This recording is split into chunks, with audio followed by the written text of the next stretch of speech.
Hi, I'm Heather Telford. Thanks for joining me today. I'm going to be gel printing with plants on the large 9 by 11¼ inch gel plate. I'm using Liquitex Basics acrylic paints.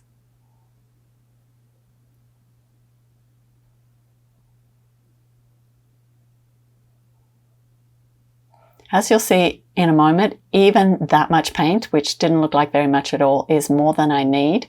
By the time I roll that out over the whole plate, I need to remove some to get the nice thin layer that I want. It's surprising how little paint that you need.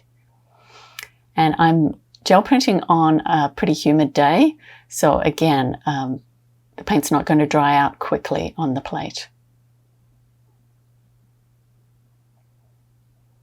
This is some lavender that I actually printed with yesterday, so it's got a little bit of paint on it already, which actually helps the lavender hold together so it's not falling apart. And then I've got these nice leaves out of my garden. I can't remember what they are. They look like sumac, but I'm not sure whether they are. But they've got really defined patterns on the back of the leaf, so they gel print beautifully. I'm just laying them down lightly because I don't want to get my fingerprints on the paint.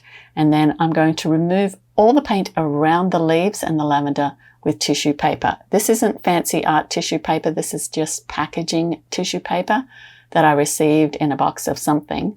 And I've saved it all to use for this purpose.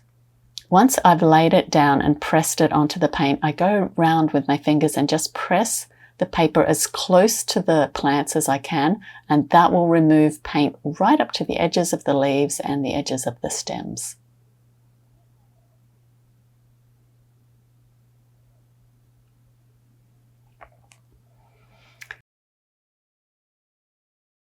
Even though this isn't a fancy tissue paper, it did make a really nice print, and I will save that for collage.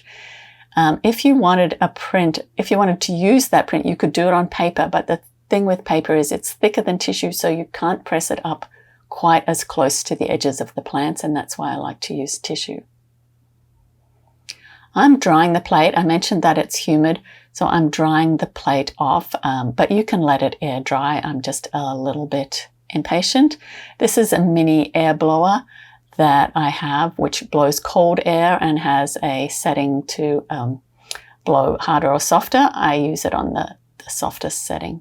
Now that the print is dry underneath, I'm going to pick it up with white acrylic paint.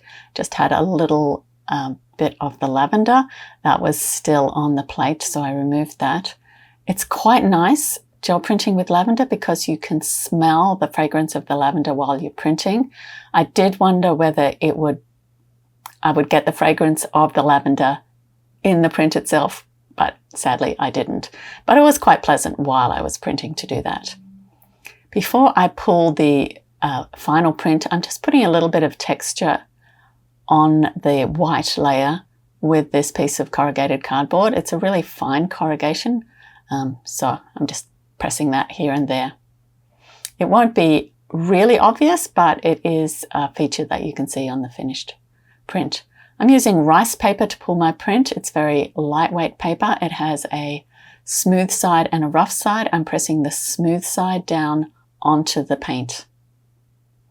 And then, because the paper wasn't quite the same size as the gel plate, I'm just removing the paint from the edges with a scrap bit of tissue paper.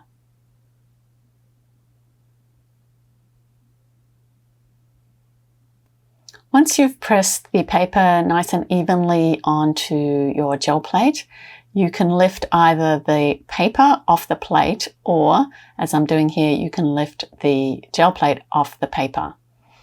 It doesn't matter which way you do it, just personal preference really. If you see that some of the paint didn't lift, you can press it down and give it another little rub. But this one lifted pretty well. I'm very happy with this print. I'm happy with the detail in those plants and the colors. Because I did it on rice paper, I don't think I'll cut this one up for cards. I think I might keep it and use it maybe in an art journal or as a book cover. For more gel printing ideas, check out the rest of my YouTube channel, my blog, or take a look at my online gel printing class. I'll leave links in the description box below. Thanks for joining me today. Take care. I'll see you later.